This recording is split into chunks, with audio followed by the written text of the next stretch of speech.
नहमदुहु व नुसल्ली व नुसल्लिमु अला रसूलिहिल करीम। अम्मा बाद, आऊज़ु बिल्लाहि मिनश शैतानिर रजीम। बिस्मिल्लाहिर रहमानिर रहीम। वल अस्रि इन्नल इंसाना लफ़ी खुस्र इल्लल्लज़ीना आमनु व अमिलुस्सालिहाति व तवासौ बिल हक़्क़ि व तवासौ बिस्सब्र। सदक़ल्लाहुल अज़ीम व सदक़ रसूलुहुन नबियुल करीम। इन्नल्लाह व मलाइकतहु युसल्लूना अलन नबी या अय्युहल्लज़ीना आमनु सल्लु अलैहि व सल्लिमु तस्लीमा।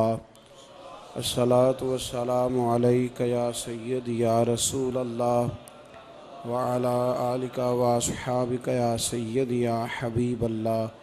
अस्सलातु वस्सलामु अलैका या सय्यदी या नबीयल्लाह व अला आलिका व अस्हाबिका या सय्यदी या रहमतल लिल आलमीन। अल्लाहुम्मा सल्लि अला सय्यदिना व मौलाना मुहम्मदिन मअदनिल जूद वल करम व आलिहि व बारिक वसल्लम। तमाम तारीफ़ें, हम्द व सना, तारीफ़ व तौसीफ़ अल्लाह जल्ल मजदुहुल करीम के लिए। हर किस्म के दुरूद व सलाम नबी मुहतरम शफ़ी मुहतशम आकाए कुल ख़त्म रसूल दानाए सुबुल अहमद मुज्तबा जनाब हज़रत मुहम्मद मुस्तफ़ा सल्लल्लाहु ताला अलैहि वसल्लम की ज़ाते वाला सिफ़ात के लिए कुरान मजीद की सूरह असर। सहाबाए किराम अलैहिम रिदवान की आदत थी कि जब किसी से मुलाकात करते तो अस्सलामु अलैकुम के बाद सूरह असर की तिलावत किया करते थे। उसका मकसद एक दूसरे को सबक याद कराना होता था, नए सिरे से अज़्म नौ करना होता था। इस सूरत के मज़ामीन एक दूसरे को याद कराना मकसद था। सूरह बड़ी मारूफ़ है और कुरान मजीद की जो अल्फाज के लिहाज से मुख्तसर सूरतें हैं उनमें से एक है।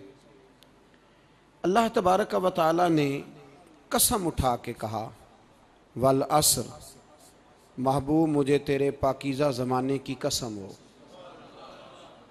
महबूब तेरे खूबसूरत वक़ार वाले, खुलूस वाले, पाकीज़ा भाईचारे वाले तेरे ज़माने की मुझे कसम हो। इन्नल इंसान लफ़ी खुस्र, बेशक इंसान नुकसान में है। मुतलक फरमा दिया, ताकीद लगा के, इन्नल इंसाना लफ़ी खुस्र, बेशक इंसान नुकसान में है। या अल्लाह सारे, फरमाया इल्लल्लज़ीना, सिवाय उन लोगों के। कौन? जिनमें चार खूबियाँ पाई जाएं। इल्लल्लज़ीना आमनू, एक तो वो ईमान लाएं, वामिलुस्सालिहात, और फिर नेक आमाल करें।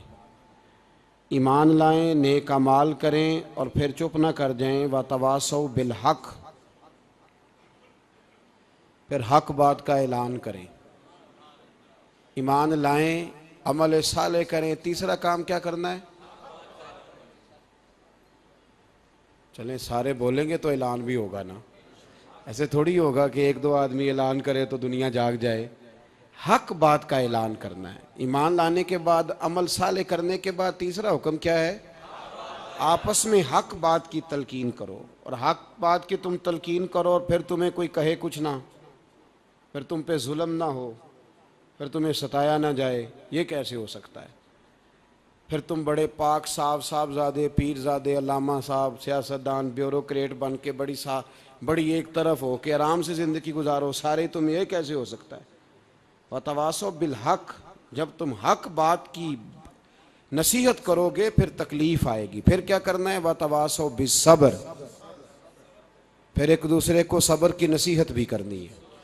वतवासो बिल हक़, ईमान लाने के बाद, अमल साले करने के बाद तीसरा काम क्या करना है? एक दूसरे को हक बात की नसीहत करें। और फिर रास्ते में तकलीफ़ आएगी, आजमाइश आएगी, फिर क्या करें? वतवासो बिस्सब्र, फिर सब्र की तलकीन भी करें। ये कुरान मजीद ने चार शर्तें लगाईं फरमाया जिस बंदे में ये 4 खूबियाँ पाई जाएंगी उसे अल्लाह कामयाबी अता फरमाएगा। मुसलमान की सोच के ख़िलाफ़ है ये बात, ये कुरान की फ़िक्र के ख़िलाफ़ है कि अपनी फ़िक्र करो। बर्मा के लिए, कश्मीर के लिए, फ़लस्तीन के लिए बात ना करो, अपनी फ़िक्र करो। ये कुरान की सोच के ख़िलाफ़ है, ये कुरान के पैगाम के ख़िलाफ़ है। इसलिए कि अगर सिर्फ अपनी बात होती तो आमनु और आमिलुस सालिहात पे बात ख़त्म हो गई होती, फिर बात आगे न चलती। जब कहा गया वतवासो बिल हक, हक बात की तलकीन करनी है। अगर बात सिर्फ अपनी ज़ात की होती तो ठीक हो गया था, नमाज पढ़ी, रोज़ा रखा, हज किया, ख़त्म हो गई। लेकिन मेरे नबी पाक सल्लल्लाहु ताला अलैहि वसल्लम ने इरशाद फरमाया, एक बस्ती में 2, 3, 4 नेक लोग रहते थे।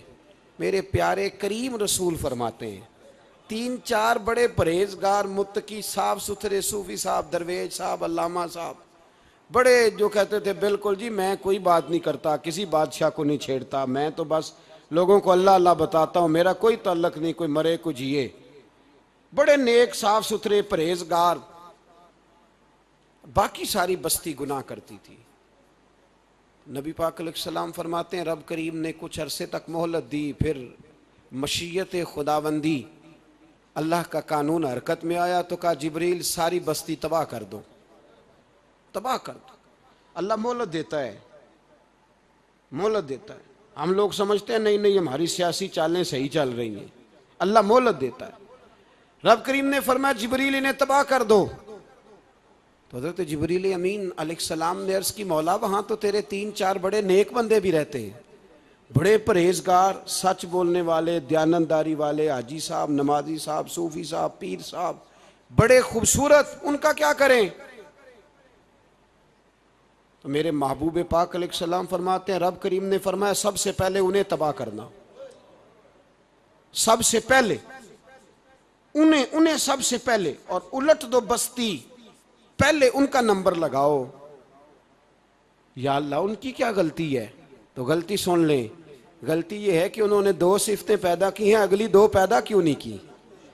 इल्लल्लज़ीना आमनु व आमिलुस सालिहात पे रोक क्यों गए, आगे क्यों नहीं बढ़े?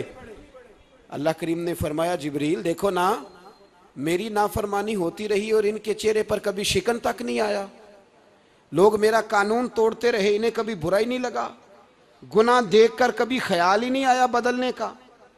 मेरे भाई उम्मत मुस्लिमा अपने लिए तो आई नहीं दुनिया में, नबी पाक की इसलिए थोड़े आए थे कि पैसे कमाएं, दुनियादारी करें, झूठ सच मारें और रुखसत हो जाएं, बच्चे पैदा करें। ये काम तो हिंदू, सिख, बुद्ध मत सारे कर रहे हैं। तू फकत इस काम के लिए थोड़ी आया है। कुंतुम खैरा उम्मतिन उखरिजत लिन्नास, अल्लाह फरमाते हैं मेरे महबूब के गुलामों तुम बेहतरीन उम्मत हो, मैंने तुम्हें उम्मतों के भले के लिए पैदा फरमाया है, तुम्हें लोगों की इमामत के लिए दुनिया में भेजा है। ए नौजवान मुस्लिम, कभी ये तदब्बुर भी किया तूने? वो कौन सा गर्दू है जिसका है तू एक टूटा हुआ तारा? तूने कभी सोचा है तू क्या है? पता है तुझे? रोजी कमाओ, रोटी कमाओ, और अब तो बहुत सारे लोग झूठ की दुनिया में जिंदा हैं, झूठ बोलते हैं अपने आप के साथ भी, दाएं बाएं फ्रॉड कर रहे हैं अपनी जात के साथ, खौल बना लिया उसमें बंद हो गए, बाहर ही नहीं निकल। अपने मुल्क की सोचो, अपनी बात करो। अल्लामा इकबाल ने पता क्या कहा था? इकबाल ने, ये सुनो, जो लोग कहते हैं पहले पाकिस्तान, बर्मा के मुसलमान बाद में, कश्मीर के मुसलमान पहले सुनो इकबाल क्या कहते हैं। इकबाल कहने लगे इन ताज़ा खुदाओं में बड़ा सबसे वतन है, इन ताज़ा खुदाओं में बड़ा कौन है? वतन की मोहब्बत ईमान का हिस्सा, इसमें शक नहीं। लेकिन अगर इस्लाम से पहले वतन आ गया तो इकबाल कहते हैं इन ताज़ा खुदाओं में बड़ा सबसे वतन है, और जो पैरहन इसका है वो मजहब का कफन है। फरमाते हैं जो वतन ओढ़ लेता है उसने अपने मजहब को दफन कर दिया। सबसे पहले पाकिस्तान नहीं, सबसे पहले रसूलुल्लाह का दीन है, सबसे पहले कुरान है, सबसे पहले नबी पाक का फरमान है, सबसे पहले उम्मत मुस्लिमा है। इन ताज़ा खुदाओं में बड़ा सबसे वतन है, जो पैरहन इसका है वो मजहब का कफन है। और इकबाल कहने लगे कौम मजहब से है, मजहब जो नहीं तुम भी नहीं। कौम मजहब से है, मजहब जो नहीं, कोई नहीं समझ आ रही है आपको मेरी बात। कौम किससे है? पाकिस्तानी होने से, पंजाबी होने से, सिंधी बलोची पठान होने से ना। कौम मजहब से है और मजहब जो नहीं तुम भी नहीं। ये कैसे हो सकता है कि मजहब ना हो और बंदा जिंदा रहे? ये कैसे हो सकता है भाई? काफिर ने असल में, मैं जाग ही नहीं रहा, मैं जागता ही नहीं। मैं जेब की सोचता हूँ, मस्जिद की सोचता हूँ, खानका की सोचता हूँ, मदरसे की सोचता हूँ, दुकान की। सारा दिन तो इस चक्कर में लगा रहता हूँ लोगों को साबित करने में कि मैं सही हूँ बाकी गलत हैं। मैं तो अपनी जात के खौल से उठ ही नहीं रहा। और मुझे ये अंदाजा ही नहीं कि लीबिया सारा कट गया, मिस्र के टुकड़े टुकड़े हो गए। मुझे पता ही नहीं कि शाम, जिसके बारे में मेरे नबी पाक अलैहिस्सलाम ने फरमाया मक्के और मदीने के बाद अल्लाह ने सबसे ज्यादा बरकतें मुल्क के शाम में रखी है। और हुजूर ने फरमाया जिसने हिजरत करनी हो वो शाम जाए। इतना आला मुल्क सारा कट गया, 4-4 हजार लोग एक एक दिन में कत्ल हो गए। पर मेरा घर अब आबाद है ना, कोई अर्ज नहीं। वो कटते हैं तो वो दूर हैं, कटते रहे। फलस्तीन में हमारे यहाँ मेराज की महफिलें बड़ी जम के होती हैं, सारे लोग पढ़ते हैं सुबहान अल्लज़ी असरा बिअब्दिही लैलन मिनल मस्जिदिल हराम इलल मस्जिदिल अक्सा। इन्हें पूछो रोज कुरान मजीद में मस्जिद अक्सा का नाम लेने वालों, तुम मस्जिद अक्सा कहते हो तो तुम्हें अल्लाह कितनी नेकियां अता करता है, बताओ तो सही मस्जिद अक्सा किधर है? और अब तो मेरी तरह के मौलवी आदि हदीस सुनाते हैं, कहते हैं मस्जिद नबी में एक नमाज पढ़ो तो 50,000 का सवाब, हरम शरीफ में पढ़ो तो 1 लाख का सवाब। मौलाना हदीस यहां से शुरू नहीं होती, खोलो तो सही कंजुल माल, पढ़ो मुस्नद इमाम मोहम्मद बिन हंबल, हदीस तो यहां से शुरू होती है। मेरे नबी पाक ने फरमाया मस्जिद अक्सा में जिसने एक नमाज पढ़ी 25,000 का सवाब, और मेरी मस्जिद में जिसने एक नमाज पढ़ी 50,000 का सवाब, और अल्लाह के घर बैतुल्ला जिसने पढ़ी 1 लाख का सवाब। मस्जिद अक्सा का तो जिक्र ही छोड़ गया है। क्यों? वो मस्जिद जिसकी तरफ मुंह करके 15 साल मेरे नबी पाक ने नमाज अदा की। किसने? बोलिएगा। 15 साल तक, 2 हिजरी में 13 साल मक्के में, 2 साल मदीने में, मस्जिद अक्सा की तरफ जिधर मुंह करके तेरे और मेरे रसूल नमाज पढ़ते रहे। आज वो मस्जिद यहूदी के कब्जे में है। कई जुमे ताला रहता है, वहां नमाज नहीं पढ़ने दी जाती। मुझे क्या लगे इस बात से? मेरी मस्जिद में थोड़ी लगा हुआ है। ऐसी हवा चली है कि हर शख्स सोचता है तमाम शहर जले बस एक मेरा घर न जले। भाई ये वो दौर है जिस दौर में जरा सी भी किसी शख्स को तकलीफ होती है तो आलमी मीडिया पे बात जाती है, मोबाइल जेबों में फौरन तस्वीरें कैश होती हैं।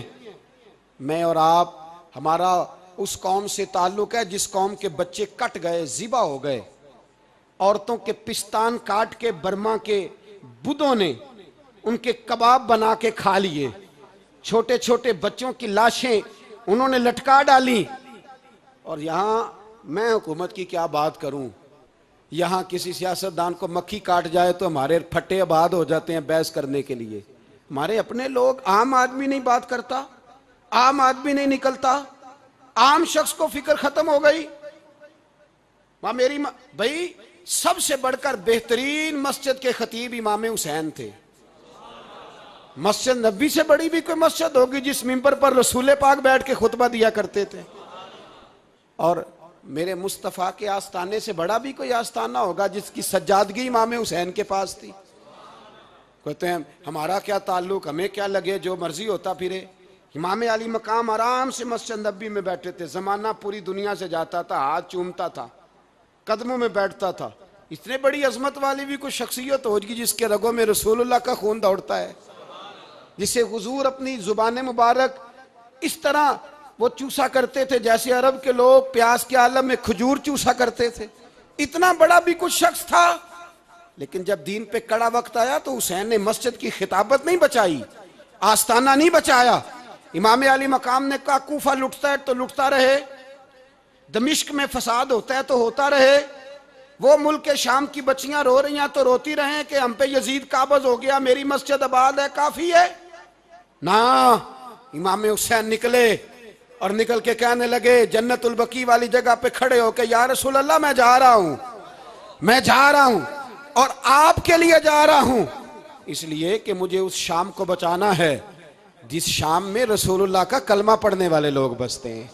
मुझे कूफा, दमिश्क, मिस्र के लोगों को बचाना है। नाना तेरे करम के खजीने की खैर हो, मैं जा रहा हूं तेरे मदीने की खैर हो। निकल खड़े हुए इमाम अली मकाम, मैदान में निकले। किसके खिलाफ? बोले कौन था? यजीद मुसलमान था। उस वक्त तक तो सबने मुसलमान लिखा है, जिसने काफिर कहा शहादत इमाम हुसैन के बाद का। जुर्म क्या था? मेरी गर्दन झुक जाती है जब मैं ये बात करता हूं, ईमानदारी से कह रहा हूं, जोश खिताबत नहीं, मेरी गर्दन झुकती है जब मैं ये लफ्ज अदा करता हूं। इमाम अली मकाम उस शख्स के खिलाफ निकले। सारे खुतबे इमाम हुसैन के पढ़ के देखो। इमाम हुसैन ने फरमाया यजीद शराबी है। शराबी मुसलमानों का हुक्मरान हो सकता? आप ना बोलें बेशक, पर बात तो सच्ची है ना। इमाम हुसैन ने फरमाया शराबी को वोट दिया जा सकता? फरमाया रंडियों का नाच देखता है जो मुजरे देखे, जो रंडियों के नाच देखे वो मुसलमानों का हुक्मरान हो सकता? इमाम हुसैन मैदान में निकले और 18 साल के अली अकबर से लेकर 6 महीने का अली असगर दे दिया, लेकिन शराबी को बर्दाश्त, बेहया को बर्दाश्त तू मैं कैसे करते? दोस्ती कातल से भी, मकतूल से याराना भी, अपनी जेब से फ्लेक्सें छपवा के जालिमों, जाबरों, बदमाशों को वोट देते हो। इमाम हुसैन को तेरी देग की जरूरत है जो तू 10 मुहर्रम पे पकाता है, चावलों की जरूरत है जो तूने 9 मुहर्रम को पकाए। उनको उस बिरयानी की आदत थी जो तूने पकाई है। मेरे घर में फलां MNA MPA साहब आ गए थे। इमाम हुसैन के घर के अंदर यजीद ने पैगाम भेजा। उसने कहा जैसे कहोगे कर लूंगा, जितने पैसे कहोगे दे दूंगा, जितनी मस्जिदें कहोगे बनवा दूंगा, जितने इदारे कहोगे तामीर हो जाए, मुझे ना छेड़ो। आपने फरमाया ना, मस्जिद मदरसे उस वक्त आबाद रहते हैं जब हुक्मरान सही होते हैं, और जब हुकूमतें गलत होती हैं तो फिर मसाजिद आबाद, फिर मदारस की आबादकारी हो ही नहीं सकती। मैं दीन में नया रखना खोल दूं? इमाम अली मकाम खड़े हुए, पर मैं क्या करूं? हुकूमत क्या करूं? हुकूमत से क्या कहूं?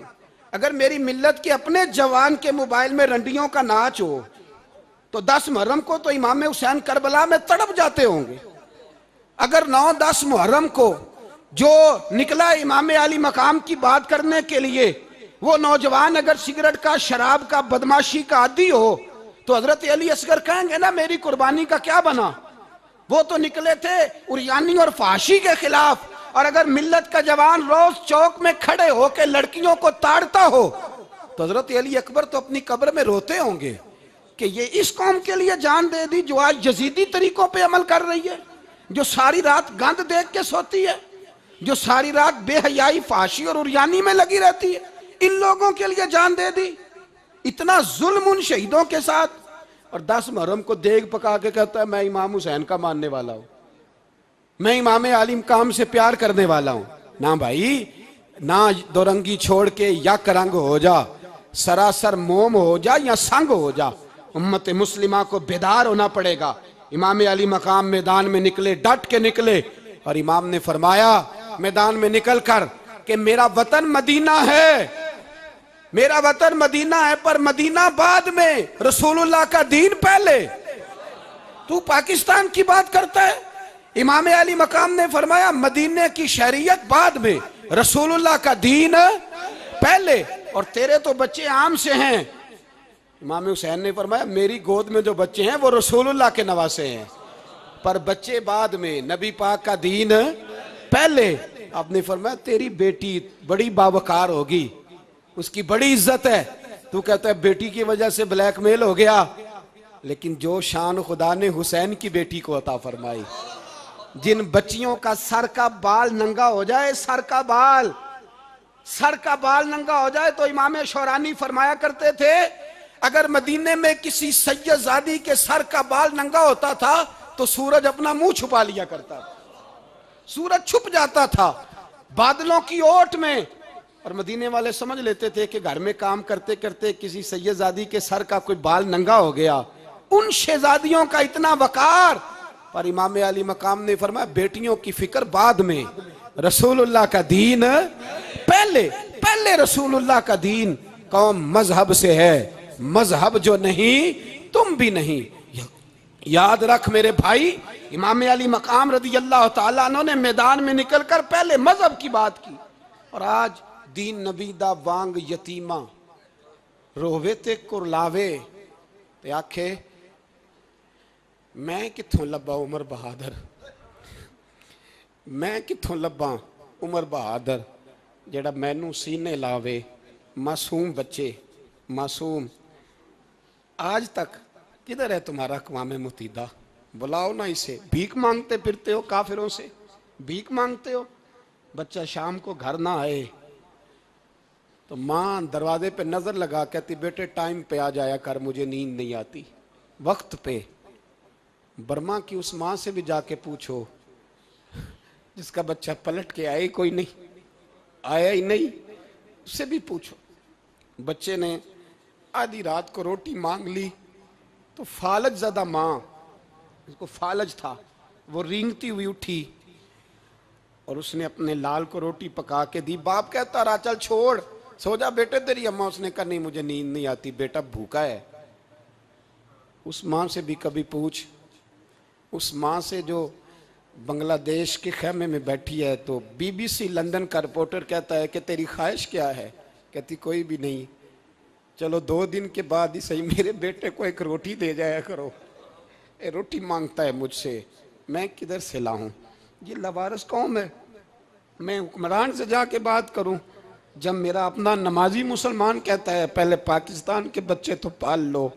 मेरे भाई तुझे खबर ही नहीं, ये तो जाना तो कभी गुंबद खजरा पे, तो मेरे मुस्तफ़ा ने फरमाया मन अज़ा मुस्लिम फ़क़द अज़ानी।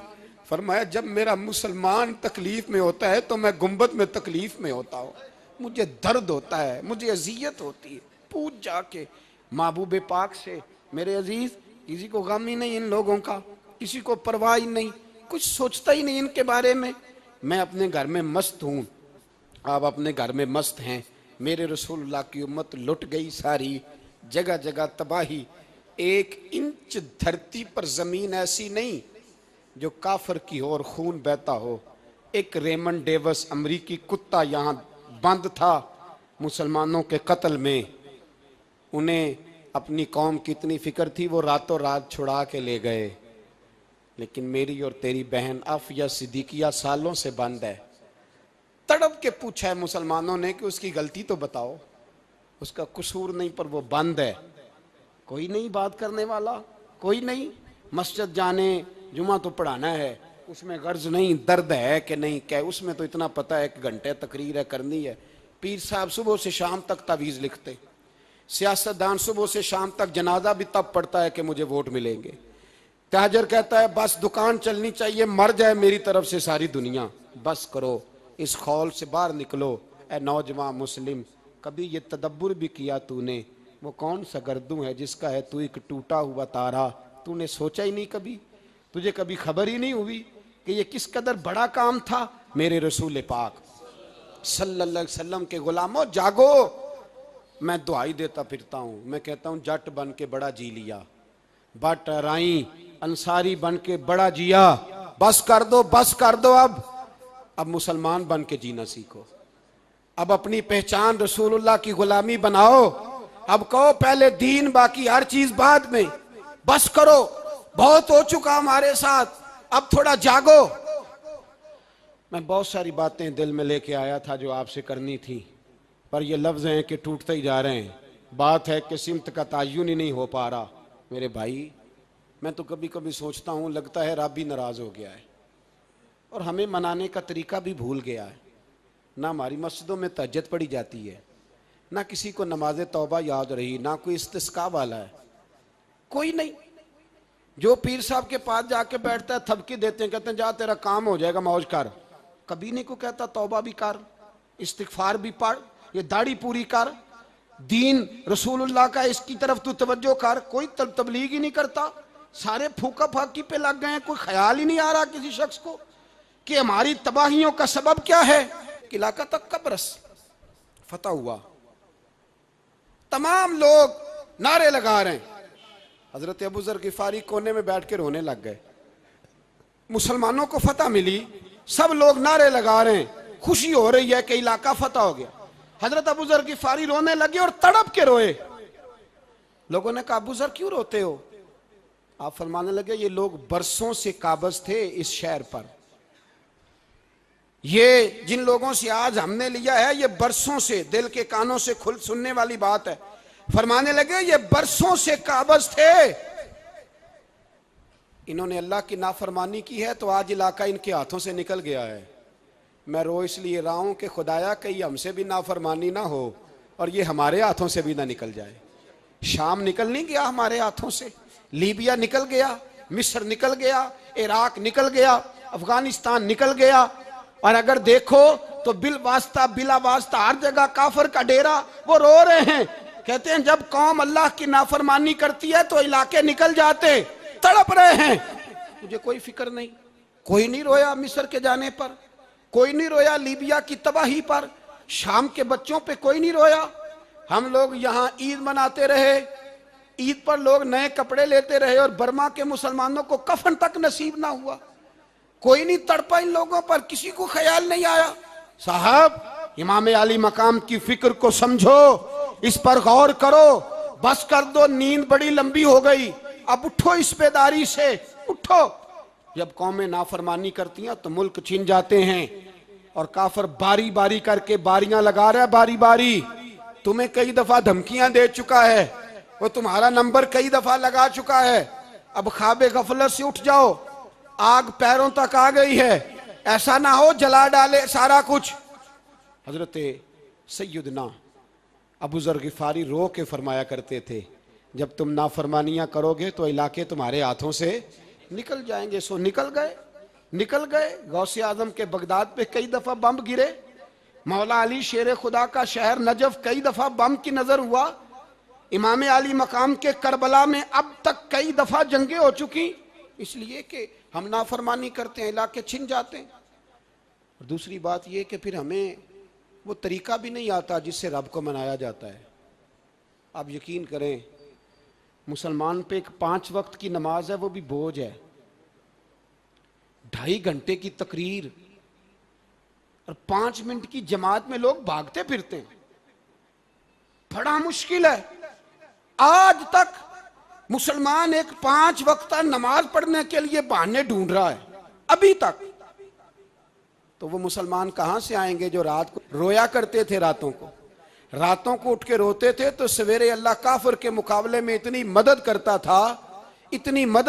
था कि 10 मुसलमान लाखों को भगा दिया करते थे। इसलिए कि मदद किसकी शामिल होती थी?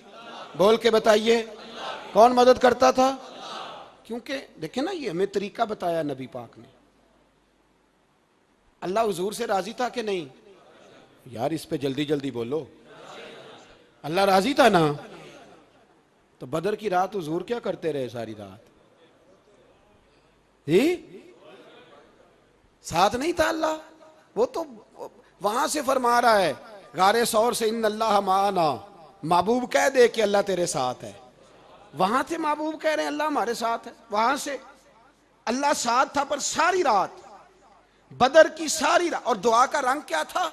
हज़रत अबू बकर सिद्दीक फरमाते हैं हुजूर ने हाथ उठाए, अल्लाह ये मेरे 313 है, मैं कुल कमाई लेके आ गया, अल्लाह मेरी कुल कमाई है। अगर ये हलाक हो गए तो कयामत तक कौन तेरी इबादत करेगा? ऐ अल्लाह मदद फरमा। और हुजूर मनाते हैं रब को, कहते हैं या अल्लाह तूने वादा नहीं किया था तू मदद करेगा, या अल्लाह तेरा वादा नहीं था तू कामयाबी देगा, या अल्लाह तूने सारी रात मनाते गुजर गई, सारी रात।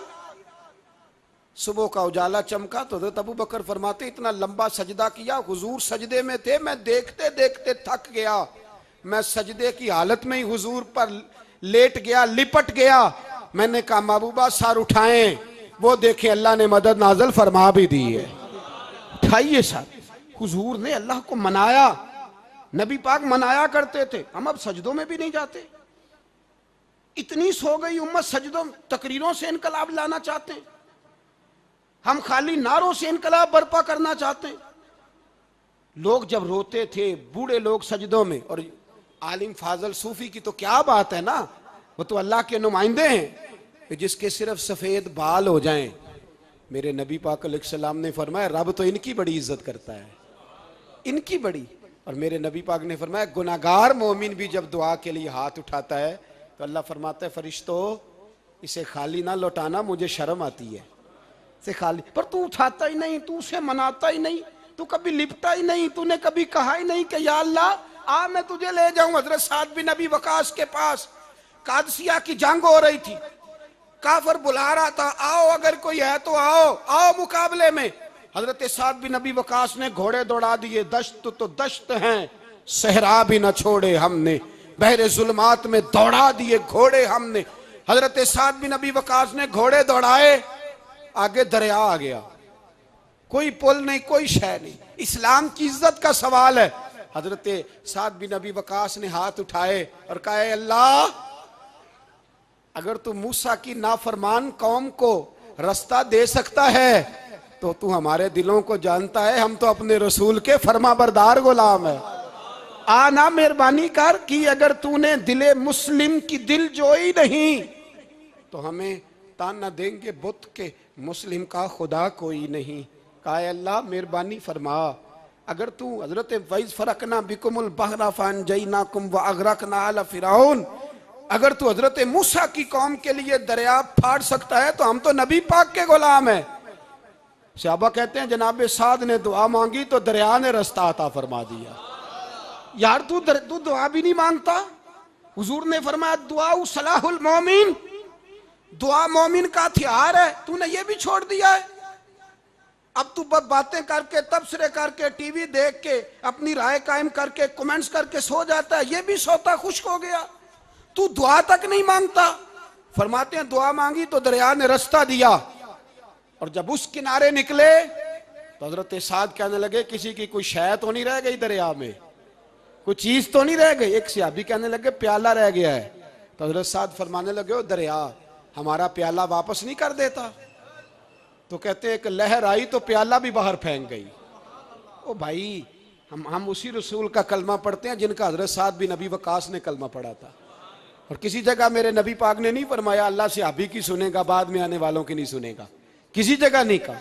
पर तू कशकोले दुआ भी नहीं उठाता। मुसीबत में भी अब याद खुदा हमको नहीं आती, दुआ मुंह से ना निकली, जेबों से अर्जियां निकली, तू ये काम भी नहीं करता।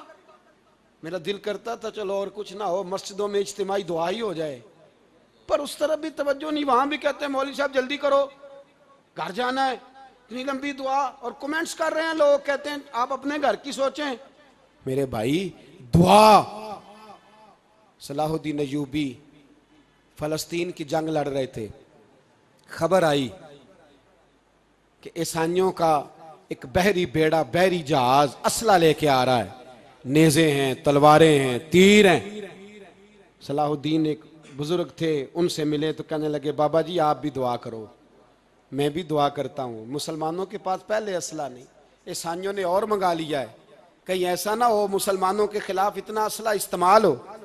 ये बात कही, बाबा जी को दुआ का कहा, खुद मस्जिद अक्सा में सारी रात रोते रहे।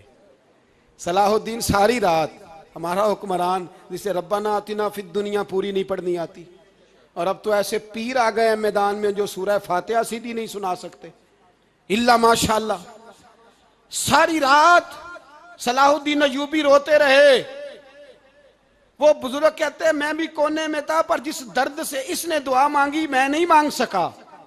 सवेरे खबर आई कि दुश्मन का वो बहरी बेड़ा जो असला लेके आ रहा था दरिया में गर्क हो गया है। सुबह खबर आई तो वो शख्स एक आगे बाबा जी से कहने लगा बाबा जी वो बहरी बेड़ा दरिया में गर्क हो गया। तो बाबा जी रो पड़े, कहने लगे दरिया में गर्क नहीं हुआ, सलाहुद्दीन अय्यूबी की आंसुओं में गर्क हो गया है, इसके आंसुओं में गर्क हो गया है, इसने रब से दुआ ही ऐसी मांगी, इसके आंसुओं में। तू दुआ भी नहीं मांगता मेरे भाई मुसलमानों के लिए, तू दुआ भी नहीं मांगता। इमाम हुसैन मैदान करबला में थे, एक रावी कहता है 3 दिन पानी बंद रहा है, रोटी बंद रही है, पर कुरान पाक की तिलावत 1 मिनट के लिए भी बंद नहीं हुई, दुआ और इल्तजा 1 मिनट के लिए भी बंद हुसैन के खेमे से ये आवाज बार बार आती रही, या अल्लाह इस्तकामत भी दे और सब्र भी अता फरमा। दुआ का रास्ता बंद, तिलावत बंद नहीं हुई, अल्लाह की बारगाह में सजदे बंद नहीं हुए, तू छोड़ गया है। तू दुआ तक नहीं मांगता। दुआ तो इनकलाब बर्पा कर देती है, दुआ तो हालात बदल देती है, दुआ तो तब्दीली ले आती है। कोई बैठा हुआ मुझे दूर दुआ देता है, बस दुआ देता, फकत दुआ देता है।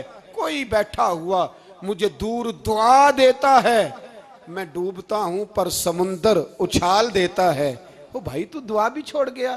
पहली बात आपकी खिदमत में यह है कि जागे, मुसलमान बने। दूसरा कुछ नहीं कर सकते तो दुआ तो कर सकते हैं ना, दुआ का रास्ता अपनाएं।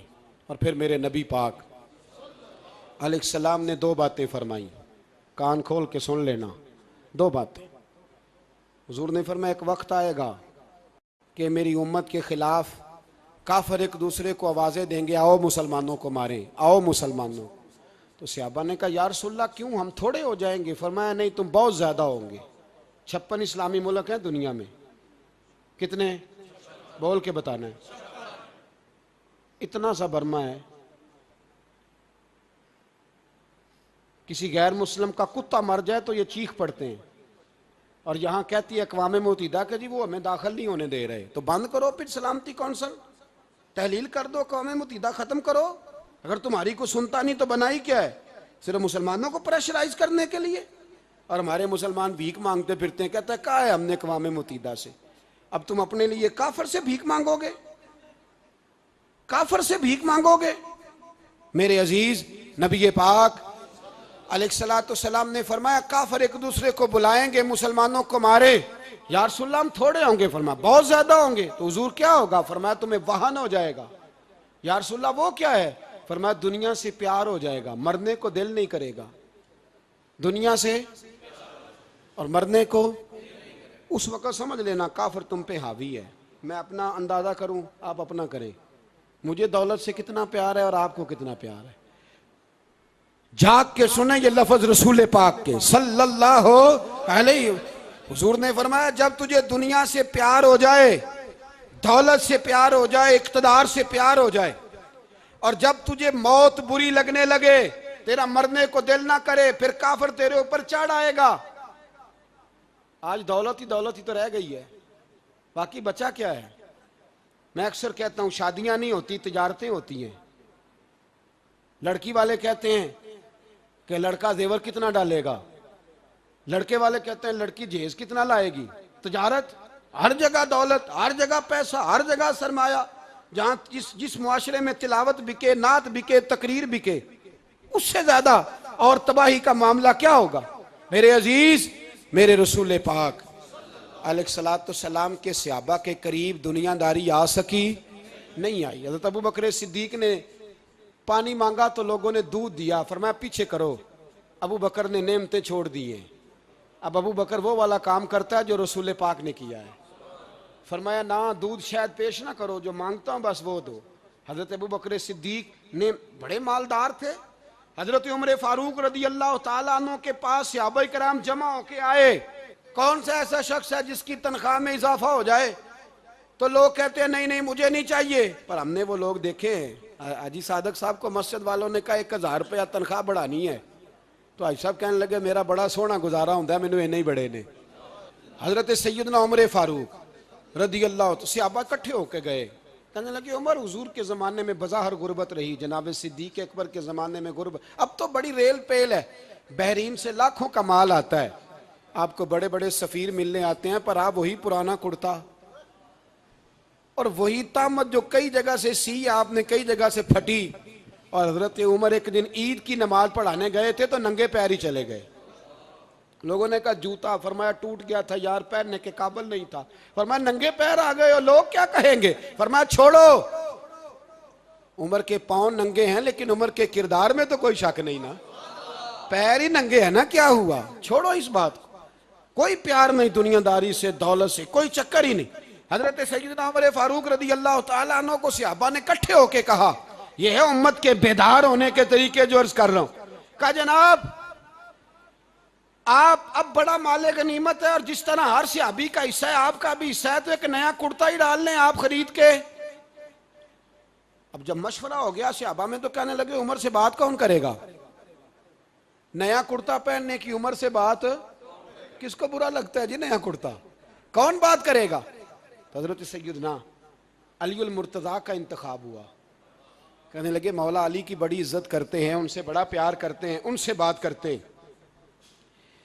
तो हजरत अली को बुलाया गया, अर्ज की हुजूर मेहरबानी फरमाएं, हजरत उमर से कहे नए कुर्ते के लिए। आप फरमाने लगे उमर मेरी बड़ी कदर करता है, बड़ी बात सुनता है, पर ये वाला काम नहीं मैं उमर से कह सकता, ये किसी और से कहो। तो कहने लगे आप रहनुमाई कर दें, किसको कहें? तो जनाबे अली उल मुर्तज़ा फरमाने लगे अगर हजरत आयशा सिद्दीक़ा से कहोगे तो उमर फौरन मान जाएगा, वो मोमिनों की माँ हैं। सहाबा हजरत आयशा के पास, अम्मा जी उमर को बुलाएं, उनको कहें बड़े बड़े सफ़ीर आए होते हैं, वही पुराने कपड़े पहन के बैठ जाते हैं। अल्लाह अकबर। हजरत आयशा ने पैगाम भेजा, फरमाया उमर को बुलाओ। उमर फारूक दौड़े हुए आए, पर्दे के पीछे हजरत आयशा के पास घुटनों के बल, अम्मा जी देर तो नहीं कर आया मैं आने में? हुक्म हो, हुजूर के घर से पैगाम आया, बड़े बड़े सफ़ीरों को छोड़ के भागे। हजरत आयशा सिद्दीक़ा कहने लगी उमर देखो जायज़ पैसे हों तो इस्लाम अच्छे लिबास से मना नहीं करता, अब बड़ा बड़ा माल आया है, अब तेरा भी हिस्सा है, तो सहाबाए किराम की ख्वाहिश है कि नया कुर्ता पहन लो, बड़े बड़े सफ़ीर आते हैं, हर्ज भी कोई नहीं, जायज़ भी है, को मना नहीं। हज़रत उमर ने गर्दन झुका, जी अम्मा जी, जी अम्मा जी, जी अम्मा जी। हज़रत आयशा कहती हैं बात ख़त्म हुई, उमर ने गर्दन उठाई तो उमर की दाढ़ी आंसुओं से भरी हुई। कहती है मुझे कहने लगे अम्मा जी मैं तो सिर्फ मस्जिद में देखा करता था, आप तो मुस्तफ़ा को दिन रात देखती थी, जिस तरह के कुर्ते आमना के लाल ने पहने हैं मुझे भी पहना दो, मैं तैयार हूँ, मैं पहन लूँगा, मैं तैयार हूँ, पर जिस तरह के मेरे नबी ने पहने। हज़रत आयशा कहती है मैं फूट के रोई, मेरा पल्लू आंसुओं से भर गया। फरमाती हैं मैं उमर की बात सुनती गई तो मेरा पल्लू आंसुओं से, मैंने कहा उमर तू जा, तू ठीक है। फरमाती है उमर फारूक सलाम करके उठे, अमीरुल मोमिनीन चले गए, इस कोने में सहाबा छुपे हुए थे, वो आए, कहा अम्मा जी क्या बात हुई? तो मैं फिर रो पड़ी। मैंने कहा क्या बताऊं, तुम्हें पुराने कुर्ते नजर आते हैं, उसे मोहम्मद अरबी के जलवे नजर आते हैं, उसे रसूलुल्लाह का रंग नजर आता है, उसे वो गुलामी नजर आती है। उमर को दुनिया से प्यार, और दुनिया से प्यार नहीं था, दुआ पता क्या थी? यूं झोली उठा के अल्लाह मरजुकना शहादतन फी सबीलिक वजल मौत फी बलद हबीबिक, अल्लाह उमर को बिस्तरे वाली मौत ना देना, मौत शहादत की देना, पर मैं मैदान में जाके नहीं मरना चाहता, मुझे रसूलुल्लाह के शहर में मौत चाहिए, बाहर जाके नहीं, यही मैदान लगे मदीने में, यही मौत आए, असबाब बना, मैं मदीना भी नहीं छोड़ना चाहता। ओ भाई इन लोगों को नहीं प्यार था। जनाब सिद्दीक अकबर का विसाल हुआ तो जहर के असर से, वो जो आपको जहर लगा था, बाद मुफस्सिरीन ने लिखा है कभी कभी वो जो सांप ने डसा था तो कभी कभी उसका असर आता था, बस अल्लाह ने शहादत देनी थी कभी कभी, वरना तो बड़ी शिफाएं थी। हजरत उमर शहीद, हजरत उस्मान, जनाब अली, इमाम हसन, इमाम हुसैन, अली अकबर, अली असगर, हजरत अब्बास, हजरत साद बिन माज, हजरत अमीर हमजा, मुसअब इब्ने उमैर। मेरे महबूब ने तो लिस्ट बनाई शहीदों की, लिस्ट बनाई शहीदों की। शहादत से प्यार किया रसूलुल्लाह सल्लल्लाहु अलैहि वसल्लम के गुलामों ने, प्यार किया शहादत से, इसीलिए तो काफिर उठ नहीं सका कि शहादत से हजरत साद बिन माज रदी अल्लाह तआला अन्हु को जख्म लग गया, जंग से जिंदा आ गए लेकिन जख्म है, रो के कहने लगे महबूबा सारे शहीद हो गए, मैं ऐसे ही रह गया। हुजूर ने फरमाया नहीं, रब तुझे भी शहादत की मौत ही अता फरमाएगा। उसी जख्म में पर्दा हो गया। मेरे भाई हजरत अमर बिन जमू रदी अल्लाह तआला अन्हु 4 बेटे लेके ओहद के मैदान में आए, कहा महबूबा मेरे 4 ही थे, मैं सारे ले आया हूँ, सारे ही कबूल हैं? और मैं ठीक है। फिर खुद भी ज़रा पहन ली, एक टांग से लंगड़े थे, टांग छोटी थी। हुजूर ने फरमाया तूने क्यों लिबास पहन लिया है? कहा हुजूर मैंने भी तो जिहाद पे जाना है ना। तो हुजूर ने फरमाया तेरे 4 बेटे जो जा रहे हैं। तो कहा या रसूलल्लाह क्या लंगड़े जन्नत में नहीं जा सकते? हुजूर लंगड़े अल्लाह को कबूल नहीं, मैं नहीं जा सकता। तो मेरे नबी पाक सल्लल्लाहु अलैहि वसल्लम ने फरमाया नहीं, जन्नत तो तेरा इंतज़ार कर रही है। कहा हुजूर फिर मैं भी जाऊँगा, बच्चे जाएंगे तो मैं भी जाऊँगा। एक बीबी ओहद के दिन 3 साल का बच्चा लेके घर से निकली। बीबियों को कहती है मेरा खामद भी बदर में शहीद हुआ, भाई भी और बाप भी। आज हुजूर ने फिर बुलाया है, दिल करता था कोई जवान बेटा होता तो मैं पेश करती, पर अब मेरे पास ये 3 साल का ही है। बच्चा लिया, मदीने में मस्जिद नबवी में हज़रत बिलाल से कहने लगी 2 मिनट हुजूर का दीदार चाहिए। नबी पाक आए, कैसे आई हो? कहने लगी महबूबा मैं शहीद की बेटी, शहीद की बहन, शहीद की बेवा हूँ, मेरे पास अब जवान तो कोई नहीं, ये 3 साल का ही है। हुजूर ने मुस्कुरा के फरमाया ये करेगा क्या? करेगा? कहने लगी हुजूर सुना है असला थोड़ा है, ढाल की ज़रूरत है, लोहे की ढाल होती थी, जब तलवार आती थी तो आगे की जाती थी।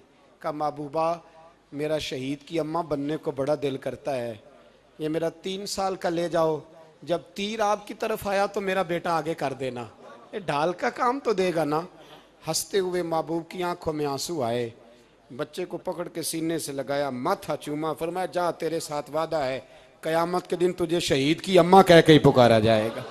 वादा है तेरे साथ, तुझे शहीद की। मेरे भाई मरने को दिल ही नहीं मुसलमान। मेरे नबी पाक सल्लल्लाहु अलैहि वसल्लम ने फरमाया जिसके दिल में कभी शहादत की आरजू पैदा नहीं हुई, उसके सीने में धड़कने वाला दिल मोमिन का है ही नहीं, वो तो मुनाफिक है। जो कभी दीन के रास्ते में शहीद होने को, मेरे भाइयों दीन को बड़ी ज़रूरत है, बड़ी ज़रूरत है, बड़ी। ए खासान रसूल वक्त दुआ है, उम्मत पे तेरी आके अजब वक्त पड़ा है। वो दीन जो बड़ी शान से निकला था वतन से परदेश में, वो आज गरीबुल गुरबा है। फरियाद है ए कश्ती उम्मत के निगहबां, बेड़ा ये तबाही के करीब आन लगा है। और एक शायर कलम तोड़ गया, कहने लगा तुझसे फरियाद है ए गुंबद खजरा वाले, तुझसे फरियाद है ए गुंबद खजरा वाले, काबे वालों को सताते हैं कलीसा वाले। तुझसे फरियाद ए गुंबद खजरा। अपने अंदर दीन का दर्द पैदा करो, ज़ौक़ पैदा करो, मुसलमान बन के जीना सीखो। जब कोई बरादरी पूछे तो कहो मैं मुहम्मदी होता हूँ, मैं मुस्तफ़वी होता हूँ, मैं रसूलुल्लाह का ग़ुलाम होता हूँ, मैं पहले मुसलमान हूँ, बाकी कुछ बाद में हूँ। खुदारा अपने घर में पर्दा कराओ, खुदारा रिज़्क़ हलाल खाओ। अगर पर्दे ना हो, रिज़्क़ हलाल ना हो तो जज्बा जिहाद पैदा नहीं होता। खुदारा अपने अंदर इनकलाब बर्पा करो, दीन के लिए जीना सीखो। दीन बड़ा तड़पता है, दीन बड़ा रोता है। रसूलुल्लाह आज तजारत करने वाले मिलते हैं, आज सियासत करने वाले मिलते हैं, दीन वाले नहीं मिलते, दीन के दर्द वाले नहीं मिलते। अपील है आपसे, आज रात 2 नफल पढ़ के और कुछ ना हो सके तो मुसलमानों के लिए दुआ ज़रूर कर देना, उनके लिए दुआ ज़रूर कर देना। अपने आप को बेदार करो, बेदार करो। भाई मैं तो, हम तो आज तक इसलिए डर रहे हैं कि हमारा चेहरा ही नबी पाक जैसा नहीं बन सका, तो दाढ़ी रखने में भी हम डरते हैं, नमाजी बनने, मस्जिद आबाद करने में, मुसलमान कहलाने में भी तो खौफ है। तो बतलाओ ना, इससे आगे बात कब चलेगी? जिहाद की बात तो बड़ी आगे जाके है। बदल जाओ, रसूलुल्लाह का ग़ुलाम बन के जीना सीखो।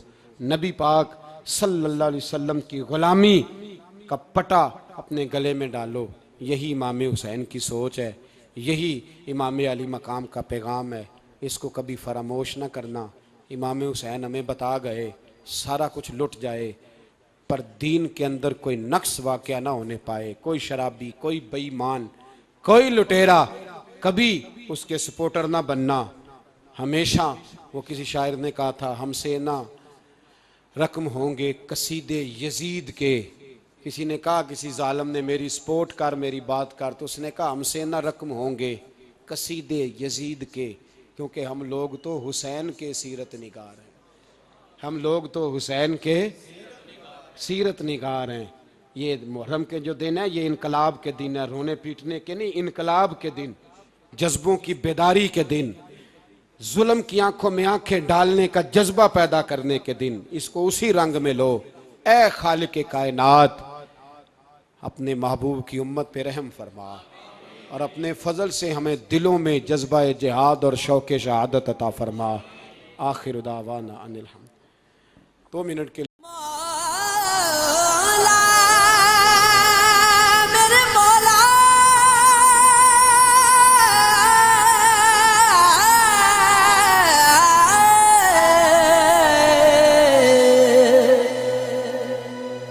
मेरी जिंदगी तो फराक है, मेरी जिंदगी तो फराक है। वो अज़ल से दिल में मकी सही, वो निगाहें शौक से दूर हैं। रगे जान से ला